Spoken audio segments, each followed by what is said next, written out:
sols et les sous-sols appartiennent à l'État, mais l'État doit commencer par les chefs coutumiers et avancer jusqu'au chef de l'État pour bien organiser nos entités locales. Biso tukuvanda na base tuyebi ke gouvernement eza na katikati tuna misoko ya mboka ba ministre na banani biso toza na base reconnu officiellement lokola l'État. Quand vous venez chez moi et que vous ne me reconnaissez pas, c'est là où makambo nyonso bozolela wana eza musikate. Ça nous appartient à nous. Si vous voulez le développement de ce pays, cherchez nous les chefs coutumiers. Créez une institution coutumière traditionnelle qui va représenter tous les chefs coutumiers. Ça va nous aider. En fait, je vous assure, tout va tourner toujours en rond. Je ne mâche pas les mots, je vous dis ce qui est réel, puisque quand vous bino bozo sala na moi biso na futu tozoe kumango kuna nini manque ya reconnaissance puisque biso tolobaka boy lia mbongo na yo me reconnaître ngai place oye kokutanga nazali représentant ya mokonzi ya mboka numéro 1 ya place ya population yo ozoye kokuta tango okutinga na population wana ubandi kubenga mibale misatu oye kotoyo. Ah non, laissez chef là, prenez l'argent, awa ezali ya bangote, ezali ya ngai. Maintenant, ngana kondimateur. C'est pourquoi tous ali na difficulté. Yango tozo senga. Ministre ya infrastructure. Akotisa demande ya ba chef coutumier pour créer institution ya ba chef coutumier. Qui a consisté aux échanges au niveau de l'atelier. Je crois que j'ai vu dans la salle, nous ne voulons pas laisser les gens partir avec un peu de soif. Nous voulons vraiment tout éponger. C'est comme ça que nous voulons vous suggérer ceci. Est-ce qu'il y a moyen que nous puissions donner la parole à deux personnes? Pour vraiment que nous puissions clore à une troisième série d'ateliers, une deuxième série d'ateliers. Je crois que c'est très intéressant, mais à tel point que nous sommes obligés à pouvoir quand même arriver à la fin. Alors, nous allons être très équilibrés dans la répartition de la parole. Nous avons compris, ça veut dire que nous allons donner la parole à un message. Arriver à faire un petit résumé en termes de conclusion et nous allons clôturer. Voilà. Nous donnons la parole à qui? Donc, les CG avaient déjà parlé. En tout cas, à ceux qui n'ont pas... Financement de la Banque africaine de développement, le plan directeur national intégré de transport.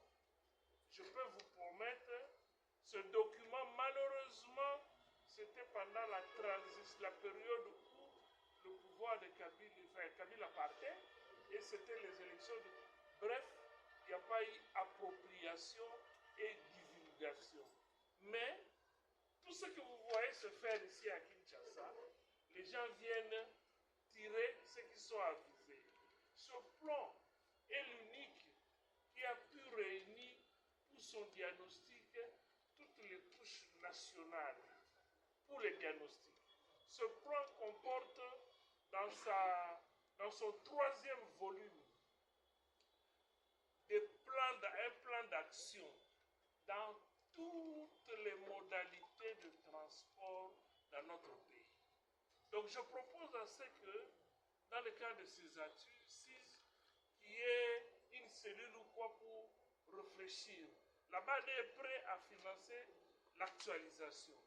Mais si on prend en compte ces éléments, ce plan-là, nous avons déjà résolu beaucoup d'aspects que nous avons parlé ici. Merci. L'ingénieur Ido, chef de cellule de la reconstruction, là-bas dans la chefferie de Baïk. Si je peux un peu intervenir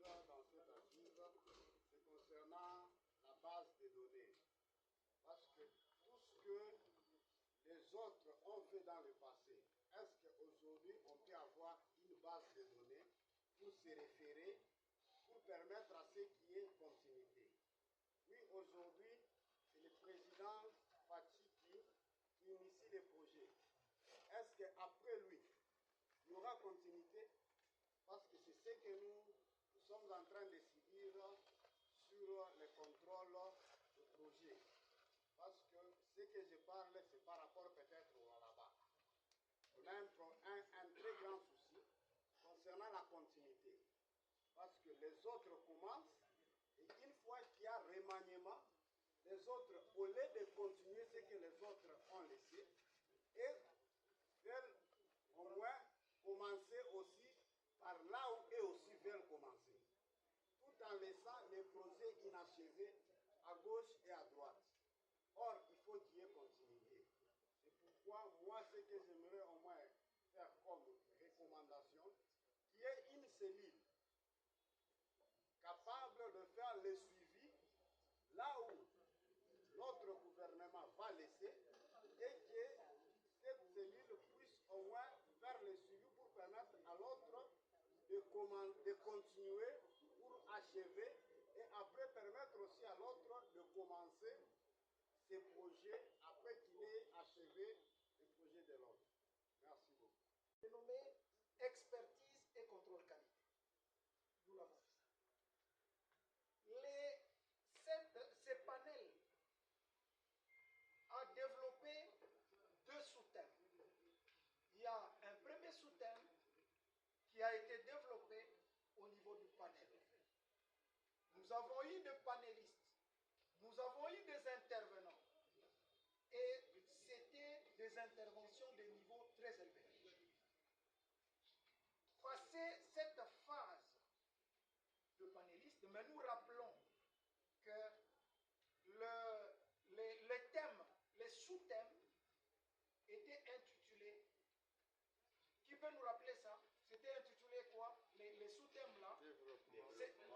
Non, ça c'est au niveau de l'atelier. Mais au niveau du panel, c'était apport des acteurs techniques et sociaux dans la construction des infrastructures durables et innovantes. Voilà les sous-thèmes que nous avons eus au niveau du panel. Je crois que les interventions, ces interventions étaient relatives à ces sous-thèmes-là. Donc c'est ce que nous venons de dire, qu'il y a eu des interventions de niveau très élevé. Maintenant, au niveau de la deuxième phase, c'est l'atelier. Et au niveau de l'atelier, nous avons analysé, nous avons échangé autour du deuxième sous-thème, développement et souveraineté technique. Je crois qu'à ce niveau également, nous sommes allés en profondeur. Chacun de nous, en tout cas, il a eu, pour ceux qui ont demandé la parole, tous nous avons eu à donner l'apport à ce qui concerne la thématique principale et les deux sous-thèmes. Cela étant, nous pouvons considérer que la mission qui avait été confiée à ces panels a été réalisée. Est-ce que nous pouvons nous féliciter? Qu'est-ce que nous allons encore dire? C'est extrêmement difficile. Accepter de travailler les après-midi jusqu'aux approches de 18h. C'est un sacrifice. Voilà pourquoi nous disons sincèrement merci pour cette détermination qui a caractérisé chacun de nous, afin que nous puissions tenir jusqu'à maintenant. C'est l'esprit de résilience. C'est vraiment bien. Et nous remercions ceux d'entre nous qui sont venus des provinces. C'est pas facile, hein, de venir réfléchir, quitter la province. Nous vous disons aussi sincèrement merci. Et nous terminons en disant merci également à étaler sur 3 jours. Ça veut dire du 8 au 10. Nous nous en tenons à ces oyo assister nini oyo bolobeli la conférence nationale des infrastructures et travaux publics. De Sa Majesté Lifenyaka Sassoko, de la Chopo, précisément Kisangani, notable de l'autre côté et puis notable de la Grande Orientale.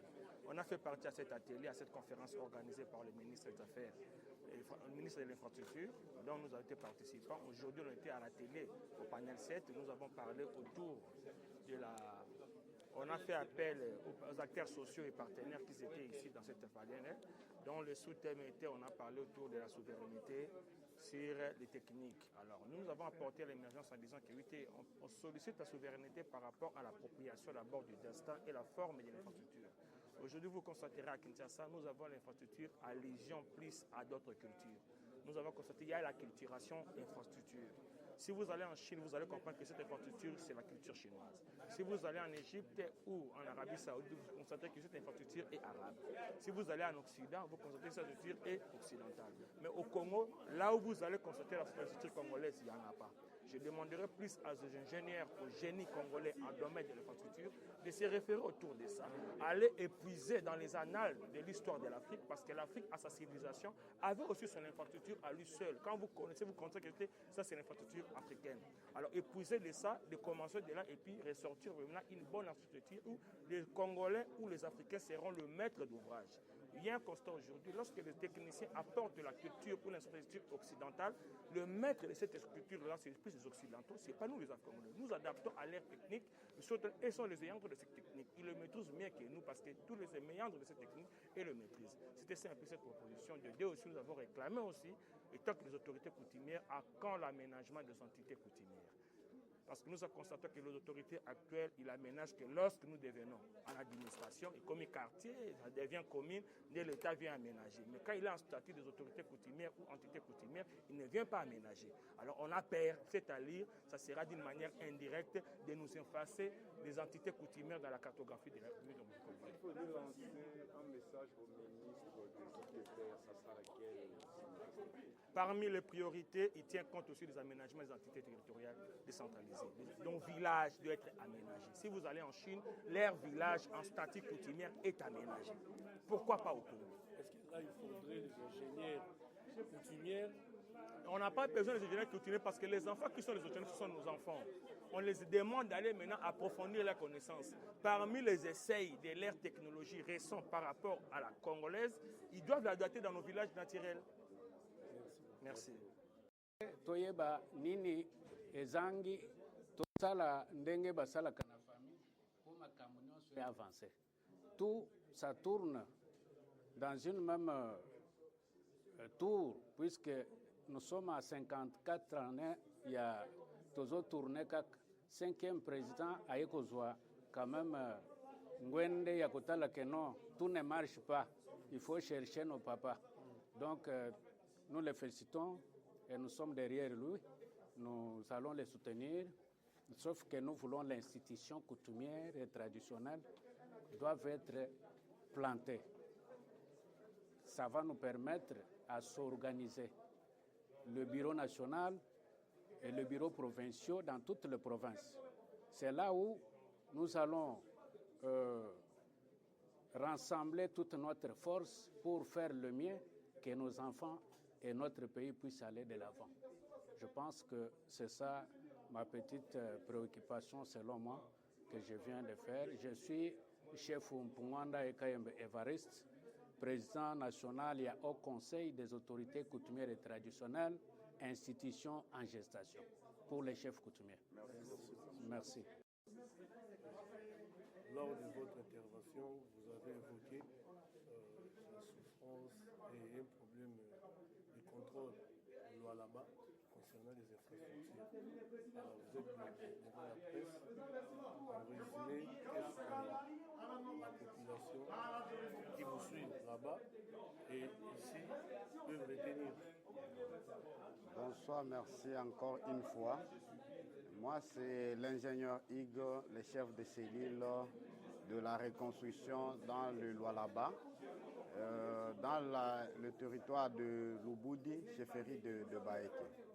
Par rapport à l'atelier qui vient de se passer aujourd'hui, au panel 7, où nous avons eu à participer. Notre intervention posait sur deux choses que nous avions trouvées très essentielles par rapport à notre contribution. La première des choses concernait la gestion de bases de données. C'est-à-dire ce qui doit permettre aussi à ce qu'il y ait de ressources pour ceux qui doivent venir après cette génération. Aujourd'hui, le président de la République vient d'initier. Cette conférence, c'est la première depuis que la République existait ou depuis qu'il est au pouvoir. Voilà, il vient d'initier la conférence. Après la conférence, qu'est-ce que d'abord nous pouvons retenir de cette conférence? C'est que nous demandons qu'il y ait une base de données pour conserver tout ce qu'il y a comme information capitale pour aider aussi les générations à venir de se ressourcer ou d'avoir de références. Même pour parler une langue, il faut qu'il y ait au moins 2 gens qui ont eu à le parler et qui conservent aussi les bases de cette langue. Également les informations liées à tout ce que nous avons comme projet, c'est-à-dire que la base de données. Tel a fait ça. Qu'est-ce que nous avons au moins dans notre réserve? Quelle est la misée des infrastructures sur toute l'étendue nationale? La misée, où est-ce qu'on peut avoir les informations? Où est-ce qu'on peut avoir on peut puiser des ressources pour permettre à ceux qui, 20 ans, 15 ans, 25 ans après, qu'il y ait au moins une base de données. Que cette base soit digitalisée ou soit qu'il y ait une base électronique, mais qu'il y ait une base de données qui doit permettre à ce qu'on puisse avoir des ressources pour les générations à venir. Au-delà de ça, j'aimerais demander également de créer une cellule de suivi pour qu'à chaque fois qu'il y aura remaniement des autorités ou de gouvernement, qu'il y ait cette cellule de suivi pour permettre à ceux qui aient une pression, à ceux qui prennent le pouvoir, de faire d'abord la continuité de ce que le prédécesseur a pu laisser. Au lieu de chercher à engager d'autres projets et laisser les efforts de l'autre, parce qu'on a toujours dit que construire sans terminer, c'est détruire. Or, si on laissait des projets en souffrance sans pour autant les terminer, c'est détruire. On n'aide pas notre pays à aller de l'avant. Or, la volonté du président, c'est le développement et un développement qui soit durable et qui doit aussi aller jusqu'à la base. À la base, nous demandons qu'il y ait ce suivi parce qu'il y a des projets qui sont en souffrance. Pourquoi? Parce qu'on ne veut pas faire la continuité, mais on veut aussi commencer de nouveaux projets alors qu'il y a des projets en souffrance. Merci beaucoup.